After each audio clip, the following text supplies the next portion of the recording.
நம்ம கனகம்பட்டி சாமியோட குருநாதர் பிரம்மரிஷி சாமி சொல்லக்கூடியவர். அவர் வந்து பிரம்மரிஷி சாமி வந்து ஐயா கூட வந்து பயணிச்சவங்க. அது மட்டும் இல்லாமல் ஐயாவில் உருவாக்கப்பட்ட நவபாசன லிங்கம் சொன்னதை ஆக்சுவலா சாமி அவரா மூலிகைகள் உருவாக்கப்பட்ட லிங்கம் இன்னைக்கு விபூதி லிங்கம் அப்படின்னு சொல்லக்கூடிய எங்கேயுமே இல்லாத ஒரு லிங்கம் எங்க இருக்குன்னா இங்க இருக்கு விபூதி லிங்கம். அந்த காலகட்டத்தில் ஐயா வந்து அன்னதானங்கிறது பெரிய அளவில் பண்ணியிருக்காங்க. கிட்டத்தட்ட வந்து இந்த பீடத்தின் அகலம் எந்த அளவுக்கு இருக்கோ அந்த அளவுக்கு முழுமையாகவே அன்னதானம் நிறைய பண்ணியிருக்காங்க. அதே சமயம் அவரோட குருமார்கள் அப்படின்னு சொல்லி பார்க்கும்போது சுழி சுவாமிகள் அப்படின்னா ஐயாவோட குருமார்கள். ஐயா வந்து ஒரு 108 வகையான மூலிகைகள் செஞ்சு வைத்திய முறைகள் செஞ்சாங்க. அந்த வைத்திய முறைகளும் இன்னைக்கும் போயிட்டு இருக்கு. அந்த ஒரு பாட்டில் என்ன வாங்கிட்டு போனாலே கிளியரா சாமி எனக்கு கால் சரியாயிடுச்சு 10 பாட்டில் கூட 5 பாட்டில் வாங்கிட்டு நிறைய தான் போயிட்டு இருக்காங்க. அதுக்கு விலைங்கிறது ஐயா விலை நிர்ணயம் பண்ணி கொடுக்கல, ஐயா ஃப்ரீயா கொடுத்தாங்க. இன்னைக்கு வந்து நாங்கள் 100 ரூபான்னு சொல்லி ஒரு பாட்டிலுக்கு கொடுக்குறோம் 200 ml.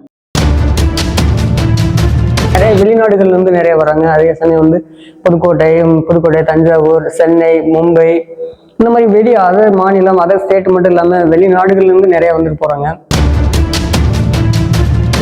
உண்மையான ஆன்மீகத்தை தேடக்கூடிய ஆன்மீக அன்பர்கள் இங்க வரணும், ஞான நிலையை அடையணும் அப்படிங்கிறத எங்க அறிவுக்கு எத்தனை வயது வரைக்கும் உள்ள சித்தமார்களை கொண்டு வந்து இங்க வச்சிருக்கோம்.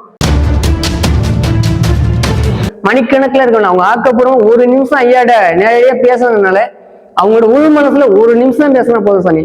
அப்படி பேசுறதுனால கண்டிப்பா அதுக்கு கனகம்பட்டி ஐயா கிட்ட 2011 ஐயா கூட பயணிக்கக்கூடிய காலகட்டம் சரி. கிட்டத்தட்ட அவர் கூட நான் டிராவல் பண்ண போவே நான் வந்து ஐயா கூட பச்சைன்னு ஒரு இதுக்கு வந்துட்டு. வணக்கம். சர்க்குரு குழந்தைகள் சித்தர் ஆசிரமம் புதுக்கோட்டை மாவட்டம் விராலிமலை தாலுகா ராஜகிரி கிராமத்தில் அமைந்துள்ளது. இது கிட்டத்தட்ட 40-45 ஆண்டுகளாக ஐயா இருந்தாங்க. ஸோ இப்போ அவங்க வந்து என்னன்னு கேட்டிங்கன்னா ஐயா ஜோதியாகி 1985 ஐயா ஜோதியானாங்க. ஜோதியான பின்னாடி அப்போ ஐயா இருக்கும்போதும் சரி இப்போவும் சரி நிறைய அடியார்கள் மக்கள் கூட்டங்கள் நிறைய எக்கச்சக்கமாக வந்து போயிட்டு இருக்காங்க. ஐயா இருக்கும் காலத்தில் அவரோட வெளிப்பாடுகள் அப்படின்னு சொல்லி பார்க்கும்போது அமானுஷங்கள் நிறைய பண்ணியிருக்காங்க. அவங்களோட செயல்பாடுகள் எப்படி இருந்தது அப்படின்னு கேட்டோம்னா நிறைய மனநிலை பாதிக்கப்பட்டவங்களுக்கு மட்டும் இல்லாமல் வாதம் பித்தம் அப்படின்னு சொல்லக்கூடிய வகையில் உள்ளவங்களுக்குலாம் அவங்களுக்குலாம் வைத்தியம் பண்ணியிருக்காங்க. வைத்தியம் நிறைய பண்ணியிருக்காங்க. அதே மாதிரி கூடு விட்டு கூடு பாஞ்சிருக்காங்க. ஸோ ஒரே இடத்துல 2 இடத்துல அதாவது இங்கே இருக்க மாதிரி இங்கே இருக்காங்கன்னா அதாவது ஊர்லேயும் அது மாதிரி இருந்திருக்காங்க. அதே மாதிரி அந்த காலகட்டத்தில் ஐயா வந்து அன்னதானங்கிறது பெரிய அளவில் பண்ணியிருக்காங்க. கிட்டத்தட்ட வந்து இந்த பீடத்தின் அகலம் எந்த அளவுக்கு இருக்கோ அந்த அளவுக்கு முழுமையாகவே அன்னதானம் நிறைய பண்ணியிருக்காங்க. அது மட்டும் இல்லாமல் இன்னைக்கு இன்றைய காலகட்டமும் ஐயா செய்த வேலைகள் அனைத்துமே இன்னைக்குமே நடந்துட்டு இருக்கு. கும்பாபிஷேகம் நடந்தது. இந்த கும்பாபிஷேகத்திலும் கிட்டத்தட்ட ஒரு 5000 மக்கள் கிட்டத்தட்ட பக்கம் கலந்துட்டாங்க. சாதுக்கள் ஒரு 600-700 சாதுக்கள் பண்ணாங்க. அடியார்களுக்குள்ள பூஜைகள் எல்லாமே நடந்தது. ஸோ இன்னைக்கும் வந்து ஐயாவை பற்றி நிறைய வெளியில கேட்டோம்னு சொன்னால் நிறைய விஷயங்கள் பேசக்கூடிய விஷயங்கள் என்னன்னு கேட்டீங்கன்னா பக்தர்கிட்ட கேட்டோம்னா அவங்க எல்லாமே ஐயா எனக்கு நிறைய பண்ணியிருக்காங்க. நாங்கள் விடாம வந்து பக்தர்கிட்ட ரெகுலரா வந்து ஐயா எங்களுக்கு வர்றாங்க, கனவுல வர்றாங்க, நாங்கள் வர்றோம், நல்ல விஷயம் நடக்குது அப்படின்னு சொல்லிட்டு நிறைய வெளிநாடுகள்ல இருந்து நிறைய வர்றாங்க. அதே சமயம் வந்து புதுக்கோட்டை, தஞ்சாவூர், சென்னை, மும்பை இந்த மாதிரி அதர் மாநிலம் அதர் ஸ்டேட் மட்டும் இல்லாமல் வெளிநாடுகள்ல இருந்து நிறைய வந்துட்டு போறாங்க. இன்னும் நான் சொல்லணும் அப்படின்னு சொன்னா ஐயாவை பொறுத்த வரைக்கும் நிறைய இன்னைக்கும் கல்வி, குழந்தை இல்லாதவங்களுக்கு படிப்பு, திருமண தடை இந்த மாதிரி விஷயங்கள் நிறைய வந்து ஐயாட்ட வந்துட்டு போனாலே சாமி எனக்கு நடந்தது, எனக்கு 3 மாசத்துல நடந்தது இந்த மாதிரி நிறைய விஷயங்கள். ஏன்னா ஒரு 3 அதிகபட்சம் ஒரு 3 மாசம் அதாவது வந்து புரட்டாதி நட்சத்திரத்துல வந்து ஐயாவை பார்த்து வழிபட்டு போனோம்னாலே கண்டிப்பா அதுக்கான விஷயங்கள் நிறையவே நடக்குது. அந்த மாதிரி ஐயாவை பத்தி சொல்லணும்னா நிறைய விஷயங்கள் பேசலாம், நிறைய சொல்லலாம். அது இங்க மட்டும் கிடையாது, உலக நாடுகள்ல வரைக்குமே ஐயா ரீச் ஆயிருக்காரு. அதே சமயம் அவரோட குருமார்கள் அப்படின்னு சொல்லி பார்க்கும்போது சுழி சுவாமிகள் அப்படின்னா ஐயாவோட குருமார்கள். விராலிமலை முருகன் கோயில்ல தான் ஐயா, அங்கதான் சித்துகள் அஷ்டமஸ்துகள் மாதிரி ஐயா முருகன் கோயில்ல இருந்து இங்க ராஜகிரி கிராமத்துக்கு வந்தவங்க. ஐயா சிம்பிளா சின்ன இடத்துல ஒரு சங்கம் புதர்ல இருந்தாங்க. இப்போ அது நாளுக்கு நாள் அது ஐயா இருக்கையிலே கட்டடங்கள் கட்டப்பட்டு பெரிய அளவில் அன்னதானங்கள் போக்குவரத்து நடந்திருக்கு. அது மட்டும் இல்லாம பார்த்தோம்னு சொன்னா கிட்டத்தட்ட இன்றைய காலகட்டத்தில் ஐயா வந்து ஒரு 108 வகையான மூலிகைகள் செஞ்சு வைத்திய முறைகள் செஞ்சாங்க. அந்த வைத்திய முறைகளும் இன்னைக்கும் போயிட்டு இருக்கு. நல்ல சிறப்பாக தான் போயிட்டு இருக்கு. அதே மாதிரி ஐயா கூட பயணிச்ச சித்தர்கள் அப்படின்னு சொல்லி பார்க்கும்போது நம்ம கனகம்பட்டி சாமியோட குருநாதர் பிரம்மரிஷி சாமி சொல்லக்கூடியவர். அவர் வந்து பிரம்மரிஷி சாமி வந்து ஐயா கூட வந்து பயணிச்சவங்க. கனகம்பட்டி சாமியோட குருநாதர் பிரம்மரிஷி அவங்க வந்து கண்ணனூர் ஜீவ சமாதியாக இருக்காங்க. அதே மாதிரி தஞ்சாவூர் சுவாமிகளும் ஃபர்ஸ்ட் ஆரம்ப காலகட்டத்தில் சித்த மார்க்கத்தில் உள்ள வந்ததுக்கு முதல் படித்தெல்லாம் இங்கே தான் அமைச்சு கொடுத்தாங்க. இந்த மாதிரி பல்வேறு பெரிய சித்தர்கள் இங்கே வந்து பயணிச்சு ஐயா கூட வந்து ஞான மார்க்கத்தை அடைஞ்சதுக்கான ஒரு முதன்மையான இடமா இன்னைக்கும் போயிட்டு இருக்கு. அதே சமயம் இன்னைக்கும் அடியார்கள் அப்படின்னு சொல்லி பார்க்கும்போது சூழ்ச்சி மடத்தில் நிறைய சித்துகள் பண்ணுவாரு. ஸோ வந்து அந்த ஊர் மக்களால் எடுக்கப்படுற பூத்தட்டில் பார்த்தோம்னா நாகமாக வருவாங்க. அதை பார்த்தா ஒரு சில கண்ணுக்கு இன்னைக்கும் தெரியுவாங்க. இன்னைக்கு ஒவ்வொரு நாளும் ஒவ்வொரு வருடம் நடக்கக்கூடிய நிகழ்வுகளை பார்த்தோம்னா கண்டிப்பாக ஐயா அங்கே உள்ளே வந்துருவாங்க. எப்படியா இருந்தாலும் ஒரு நாகத்தில் கண்டிப்பாக உருவமாக வருவாங்க. அது மட்டும் இல்லாமல் ஐயாவில் உருவாக்கப்பட்ட நவபாசன லிங்கம் சொன்னதை ஆக்சுவலாக ஆனால் வந்து ஜோதி லிங்கேஸ்வரன் பேர் வச்சிருக்காங்க. நவபாசன லிங்கம் அப்படின்னு சொல்லி கேட்டிங்கன்னா சாமி அவராக மூலிகையால் உருவாக்கப்பட்ட லிங்கம். இன்னைக்கு விபூதி லிங்கம் அப்படின்னு சொல்லக்கூடிய எங்கேயுமே இல்லாத ஒரு லிங்கம் எங்க இருக்குன்னா இங்க இருக்கு விபூதி லிங்கம். அந்த லிங்கத்துல இருந்து விபூதி வாங்கி வாயில போட்டாலே எவ்வளவு பெரிய வியாதிகளா இருந்தாலும் கண்டிப்பா குணமாகும்.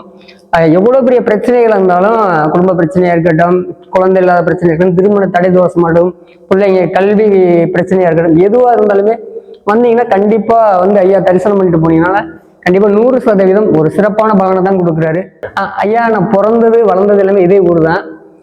கிட்டத்தட்ட வந்து பாத்தீங்கன்னா நான் வந்து வளர்ந்தது எல்லாமே இங்கதான். நான் வளர்ந்ததுன்னு சொல்றது வீட்டுல வாழ்ந்த நாட்கள் ஒரு 2 வயசு 3 வயசு தான் இருக்கேன். ஏன்னா எங்க அப்பா ஐயா கூட இருந்தாங்க.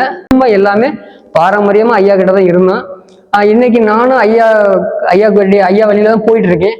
ஐயா கூட இருந்த நாட்கள் அப்படின்னு சொல்லி பார்க்கும்போது எனக்கு 39 வயது காலத்திலேயும் முழுசாவே ஐயா கூட தான் ஐயா கிட்ட இல்ல ஐயாவோட இடத்துல ஐயாவோட இதெல்லாம் பயணிச்சுட்டு இருக்கேன் சாமி. அதாவது மெயினா வந்து வாதம் வந்து இளமையில வரக்கூடிய வாதம், முட்டி சூளைக்கட்டு முட்டி அப்படிம்பாங்க, கால் வந்து வீங்கிக்கும், பாத பிரச்சனை, விசகடின்னு சொன்னா அந்த அரிப்பு, சராவண்டிகன்னு சொல்லுவாங்க, அந்த மாதிரி அரிப்புலாம் வரும். அதெல்லாம் வந்து ஐயாட 100% அந்த ஒரு பாட்டில் என்ன வாங்கிட்டு போனாலே கிளியர் ஆகுறதுக்கு சாட்சிகள் அப்படின்னு சொல்லி பார்க்கும்போது நிறைய மக்கள் சாமி எனக்கு கால் சரியாயிடுச்சு 10 பாட்டில் கூட 5 பாட்டில் வாங்கிட்டு நிறைய தான் போயிட்டு இருக்காங்க இன்னைக்கு. அதாவது இந்த சாமி அது விலை நிர்ணயம் அப்படிங்கிறது கிடையாது. அந்த எண்ணெயோட ஆயிலோட காஸ்ட்டுக்கு மட்டுமே நாங்கள் 100 ரூபாய்க்கு கோயில்ல இருந்து கொடுத்துட்டு இருக்கோம். அதுக்கு விலைங்கிறது ஐயா விலை நிர்ணயம் பண்ணி கொடுக்கல, ஐயா ஃப்ரீயா கொடுத்தாங்க. இன்னைக்கு வந்து நாங்கள் 100 ரூபான்னு சொல்லி ஒரு பாட்டில் கொடுக்குறோம் 200 ml. வந்து ஐயா உணர்த்தின விஷயங்களை இன்னைக்கு ஐயா எனக்கு என்னென்ன பண்ணி வைப்பான்னு சொன்னாங்க. அந்த உணர்த்தின் அடிப்படையில் ஐயாவோட பர்மிஷனோட இன்னைக்கு 18 சித்தரையும் ஐயோட அனுமதியோட வச்சு இன்னைக்கு இது பண்ணியிருக்கோம். அதே மாதிரி ஐயாவுக்கு சில விஷயங்கள் நிறைய அங்கே கருவறை போக்குவரத்து எல்லா விஷயங்களும் நாங்கள் பண்ணியிருக்கோம் சாமி. இன்னைக்கு அன்னதானம் இன்னைக்கு பார்த்தீங்கன்னா 5000 பேர் இப்போ ஈவினிங் வரைக்கும் 5000 பேர் போயிருக்கு சாமி. எப்படி பார்த்தாலும் ஒரு 3000 பேர் சாப்பிடுவாங்க சாமி. இன்னைக்கு வந்து 600 பேருக்கு மேல வந்திருக்காங்க சாமி. சாதுக்களுக்கு வந்து அவங்களுக்கு போட்டுக்கக்கூடிய ஜிப்பா, பேஸ்டிய துண்டு, பணம் 200 ரூபாய் இதெல்லாமே நாங்கள் பண்ணியிருக்கோம் சாமி. நாங்கள் வந்து எங்களுக்கு வந்து என்னன்னு கேட்டிங்கன்னா இந்த மகேஸ்வர பூஜை அப்படிங்கிறது எங்களுக்கு அதில் ஒரு இது தெரியாது இங்க கிராமத்துல.